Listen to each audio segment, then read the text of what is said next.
يلبسون من سندس واستبرق متقابلين كذلك وزوجناهم بحور عين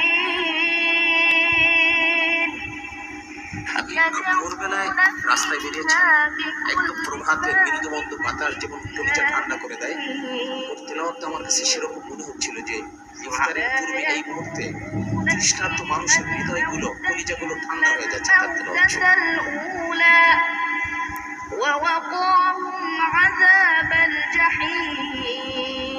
যেমন সুমিষ্ট সুর, তেমন বিশুদ্ধতা, তেমন সৌন্দর্যময় তেলাওয়াত, এক কথায় অলরাউন্ডার। فإنما يسرناه بلسانك لعلهم يتذكرون। তোমার তিলাওয়াতটা এত রিদমিক ছিল যে সব জায়গায় মনে হচ্ছে যে এটা একটা সফটওয়্যারের তিলাওয়াত।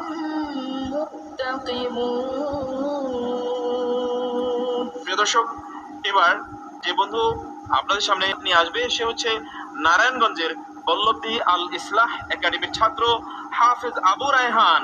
আল্লাহ আল্লাহ আল্লাহ আল্লাহ সুবহানাল্লাহ। আসসালামু আলাইকুম ওয়া রাহমাতুল্লাহি ওয়া বারাকাতুহু। وعليكم السلام ورحمة الله وبركاته. اقرأ ما تيسر لك من القرآن. أعوذ بالله من الشيطان الرجيم. بسم الله الرحمن الرحيم.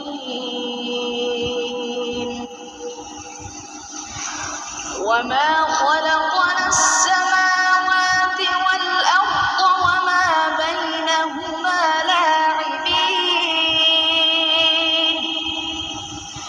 ما خلقناهما إلا بالحق ولكن أكثرهم لا يعلمون. إن يوم الفصل ميقاتهم أجمعين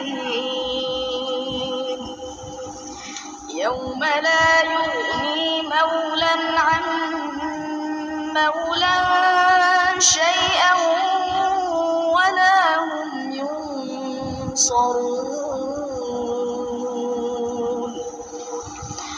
إلا من رحم الله إنه هو العزيز الرحيم. إن شجرة الزقوم طعام الأثيم كالمهل يغلي في البطون كغلي الحميم. خذوه فاعتلوه إلى سواء الجحيم ثم صبوا فوق رأسه من عذاب الحميم ذق إنك أنت العزيز الكريم. إن هذا ما كنتم به تمترون. إن المتقين في مقام أمين في جنات وعيون يلبسون من سندس واستبرق متقابلين كذلك وزوجناهم بحور عين يدعون فيها بكل فاكهة آمنين لا يذوقون فيها الموت إلا الموتة الأولى ووقاهم عذاب الجحيم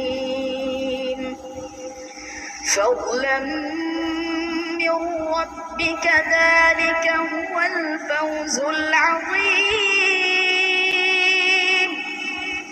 فإنما يسرناه بلسانك لعلهم يتذكرون فارتقب إنهم مرتقبون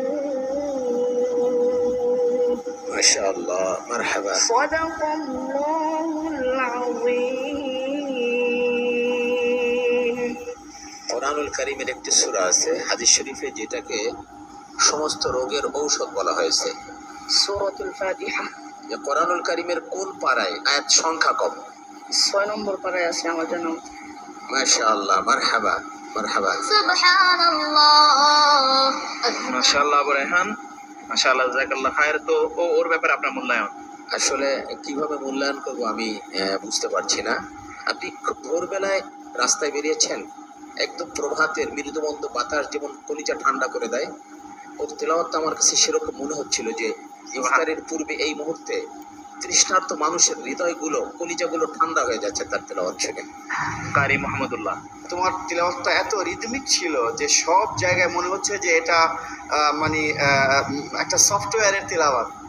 আতাউল্লাহ আল মামুন, যেমন সুমিষ্ট সুর, তেমন বিশুদ্ধতা, তেমন সৌন্দর্যময় তেলাওয়াত, এক কথায় অলরাউন্ডার। অধ্যক্ষ সাইফুল ইসলাম রফিক, সে যখন সাধারণত যখন শাস্তির আয়াত তেলাওয়াত করছিল তখন তার মধ্যে একটা ভয়ভীতি কাজ করছিল। আবার যখন জান্নাতের নাজ নেয়ামতের কথা তিনি বর্ণনা করছেন তাকে খুব আশান্বিত মনে হচ্ছে। ধন্যবাদ আবু রায়হান। অনেক ধন্যবাদ আপনাকে। নিজামুদ্দিন, তোমাকে যে এই বাবা মা এই কোরআন তেলাওয়াতে উদ্বুদ্ধ করেছেন, তোমার যে উস্তাদরা তোমাদেরকে সহযোগিতা করেছেন, তাদের সকলকে আমার পক্ষ থেকে আন্তরিক মোবারকবাদ। অনেক প্রশংসা শুনেছ, কিন্তু সতর্কতা হলো অবশ্যই সাবধানে চলতে হবে তোমাকে, তাই না, ভবিষ্যতে।